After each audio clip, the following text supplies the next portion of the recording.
کیونکہ ہم سیاق و سباق زمینی حالات و واقعات کو جانے اور سمجھے بغیر یہ سب کچھ کر رہے ہیں۔ مجھ سمیت جج دلاور ہمایوں دلاور خان پہ جتنے بھی تنقید کرنے والے مغلظات سے نوازنے والے ہیں ان سے مدبانہ چند سوالات ہیں، ملاحظہ فرمائیے۔ اس کے بعد فیصلہ کریں گے ہم جج دلاور خان پہ جو تنقید کر رہے ہیں اور مغلظات و بددعاؤں سے نواز رہے ہیں، کیا یہ ہمارا عمل کرین انصاف ہے؟ سوال نمبر 1، کیا پاکستان کا عدالتی نظام مثالی تھا، مثالی ہے؟ نمبر 2، کیا ملک کے دیگر اداروں کی طرح ہمارا نظام عدل بھی کرم خوردہ، بسیدہ، فرسودہ اور کرپٹ ترین نہیں ہے؟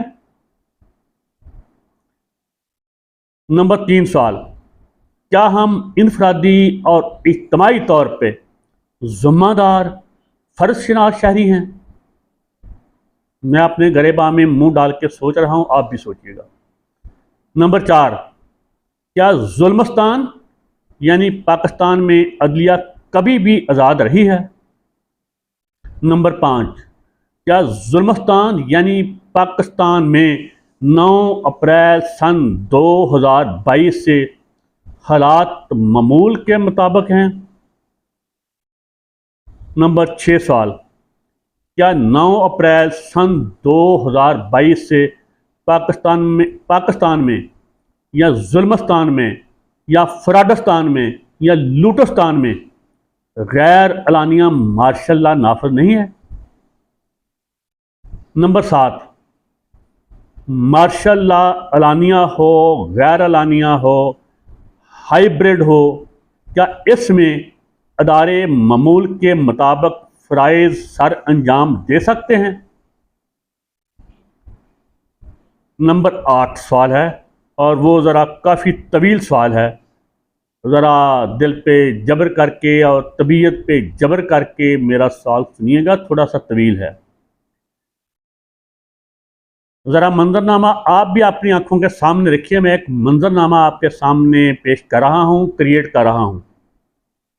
جب ایک طرف یہ سوال ہے 8واں، جب ایک طرف بوٹ ہو اور بوٹ کا حکم نہ ماننے کی صورت جوڈیشیل ریفرنس کے علاوہ بے شمار مقدمات قائم ہونا فیملی کو نادیدہ طاقت یعنی نواز شریف والی خلائی مخلوق کی طرف سے ہر لمحہ نقصان پہنچنا یقینی ہو، یا بوٹ کا حکم نہ ماننے کی صورت شہید ارشد شریف بیچارہ، آکاش رام اور بیچارہ عمران ریاض خان جیسا انجام یقینی ہو، اور دوسری طرف صرف اپنے ضمیر کو قتل کر کے یا سلا کر عوام کی بے ضرورت تنقید اور مغلظات کا سامنا کرنا ہو، تو ہم دونوں، ہمایوں دلاور جج کو تو چھوڑیں، ہم دونوں ان میں سے کس کا انتخاب کریں گے؟ میں تو دوسرا آپشن کا انتخاب کروں گا، مجھ سے 1000 بندوں کو پھانسی دلوا لیں، میں دے دوں گا اور میں انہی کی بات ہی مانوں گا طاقتوروں کی۔ آپ ہو سکتا ہے مجاہدوں نہ مانیں اور ہمایوں دلاور اور میرے برعکس کوئی فیصلہ کریں۔ آگے بڑھتے ہیں، تو اب آپ تمام حضرات جواب دیں، مندرجہ بالا صورتحال میں مجھ سمیت کتنے حق پرست با اصول افراد ہیں جو میرٹ میں فیصلہ دینے کی خاطر اپنا سب کچھ داؤ پہ لگا کر جہنم ذات سے بھی زیادہ سخت مصائب اور علام برداشت کرنے کی سکت رکھتے ہیں؟ یہ تھا مکمل سوال۔ ذرا اپنے دل پہ جگرے پہ ہاتھ رکھ کے بتائیے کون ہے؟ آگے بڑھتے ہیں، کیا ایسے حالات میں ہم بھی عمران خان کے خلاف وہی فیصلہ نہ دیتے جو جج ہمایوں دلاور خان نے لکھا ہوا پڑھ کر سنایا ہے؟ خواہ وہ فیصلہ خلائی مخلوق نے لکھا ہو یا انتقام اور قہر کی دیوی نواز شریف کی دختر عظما مریم عظما کے غلام ابن غلام ڈنٹونک باندر تڑ کا لکھا ہوا ہو۔ اب سوال مکمل ہو گیا ہے، ابھی بھی اس کا کچھ حصہ ہے۔ اب دل پہ ہاتھ رکھ کر بتائیں ہم میں سے کتنے مجاہد ہیں جو ظلمستان یعنی مقبوضہ پاکستان کے جہنم زار کا عذاب برداشت کرنے کی قیمت پہ عدل و انصاف پہ مبنی فیصلہ دے سکتے ہیں، یا دینے کی سخت رکھتے ہیں، دینے کی ہمت رکھتے ہیں، دینے کا حوصلہ رکھتے ہیں، انصاف کرنے کا جو وہ قیمت ادا کر سکتے ہیں؟ کون ہے اس دل گردے کا مالک؟ میں تو کم از کم نہیں ہوں۔ اسی لیے تو میں کہتا ہوں، بیچارہ جج ہمایوں دلاور، جسے اپنی بیگم کی عزت آبرو بچانے، بچوں کو خوف مصائب سے محفوظ رکھنے، جج شوکت ہائی کورٹ کا چیف جسٹس شوکت صدیقی اور Qazi Faiz Isa coming chief justice supreme court کی بیگم سمیت تذلیل دیکھتے ہوئے، شہید ارشد شریف اور عمران ریاض خان کا انجام دیکھتے ہوئے، اس نے عدل انصاف کی بجائے ہمایوں دلاور خان نے یعنی عقلی فیصلہ کیا ہے، اور بہت اچھا کیا ہے۔ اس نے اپنی بیوی، اپنی بہنوں، اپنی ماں، اپنی بیٹیوں کی عصمت عفت وقت کے یزید سے محفوظ کروا لی ہے، اور اپنی جان کو بھی انتہائی تشدد ظلم بربریت سے بچا لیا ہے۔ عمران خان کا کیا ہے خیر ہے؟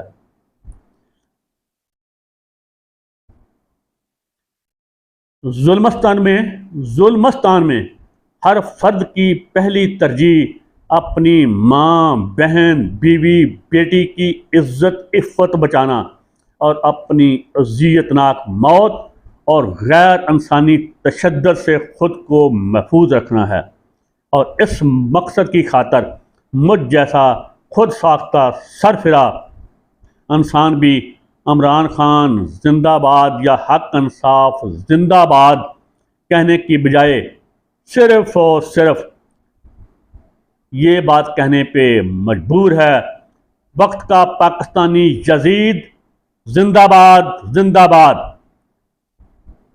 وقت کا پاکستانی یزید زندہ باد، زندہ باد۔ اور میں یہ نعرے لگانے پہ مجبور ہوں، اور میری طرح آپ بھی سب مجبور ہیں۔ ہم جس کو مرضی یہ گھسیٹ کر کور کمانڈر ہاؤس لے جاتے ہیں، جو مشکوک ہے جلایا جانا اس کا، جو بھی وہاں ہوا، کور کمانڈر کا بھاگ جانا، سب معاملات مشکوک ہیں، تو خیر وہاں لے جا کر تقریر کرواتے ہیں۔ میں بھی وہاں جا کر بہت ہی فضائل بیان کروں گا، لیکن میں قسم ہے پروردگار کی، میں اسے جناح ہاؤس نہیں کہوں گا، میں اسے کور کمانڈر ہاؤس کہوں گا، جب تک یہ اس کا قبضہ ختم نہیں کر دیتے۔ خدا کی پناہ، آپ کا قائد اعظم کے پاکستان پہ بھی قبضہ، اس کے پاکستان کے وسائل پہ بھی قبضہ، اس کی بہن کو بھی آپ کے جد امجد ایوب خان نے غدار قرار دیا، اسے قتل کروایا، اسے انڈیا کا ایجنٹ قرار دیا۔ آپ بھی آج ہمیں 80% پاکستانیوں کو جو عمران خان کے ساتھ ہیں اپنی حقوق کے لیے، اپنی آزادی کے لیے، عمران ہمارا ماسی کا پتر نہیں، مامے کا پتر نہیں، عمران کا نظریہ ہمارے ساتھ ملتا ہے۔ ہم کو کبھی تو عقل آنی تھی 80 سال بعد۔ ہم عمران خان کا مقدمہ نہیں لڑ رہے، ہم اپنا مقدمہ لڑ رہے ہیں، اپنے حقوق کا، اپنی کامل حقیقی آزادی کا۔ رب العزت کی قسم، عمران خان تو کیا، مجھے آج شہید اکبر بگٹی کے الفاظ یاد آ رہے ہیں۔ اس نے کہا تھا کہ میری ان پاکستانی یزیدوں سے جان چھڑوانے کے لیے اگر مجھے کسی بھی وہ آپ سمجھ دیں، ایک سعودی عرب کے ساتھ ہے، ایک ادھر ہے ہمارے مسائل میں، ان کی مدد قبول کرنا ہو تو مجھے بے حد خوشی ہے۔ میں اس سے 2 قدم آگے بڑھ کے کہہ رہا ہوں، مجھے پاکستان پہ قابض، غاصب، گندی بدماشیہ سے اپنے حقوق اور حقیقی آزادی حاصل کرنے کے لیے اگر میرے تایا حضور ابلیس کا ساتھ بھی میسر آ جائے تو میری خوشی کی انتہا نہیں۔ میں ہر اس انسان سے اتحاد کروں گا جو مجھے اس بدماشیہ سے نجات دلائے، جو میرے جیسے 26 کروڑ غلاموں کو، جن کی یہ ہم گنتی بھی کم کرتے ہیں ہماری، ان کو نجات دلائے، ہمارے 26 کروڑ غلاموں کی آنے والی نسلوں کو جو ان کی غلامی، ان کی یرغمالی، ان کی خرکاری سے نجات دلائے۔ مجھے سب ان کا ساتھ قبول ہے۔ مجھے ان حاجیوں، ان حافظوں، ان نمازیوں، ان ملوٹوں، ان مدو ضلع سے، جیسے یہ دین فروش ملا فضل الرحمان ہے اور وہ کیا ہے طاہر اشرفی حرامزادہ، مجھے وہ ابلیس قبول ہے، مجھے وہ کافر قبول ہے جو میری ان بدماشیہ سے جان چھڑائے، جس کا یہ طاہر اشرفی اور فضل الرحمان بھی حصہ ہیں۔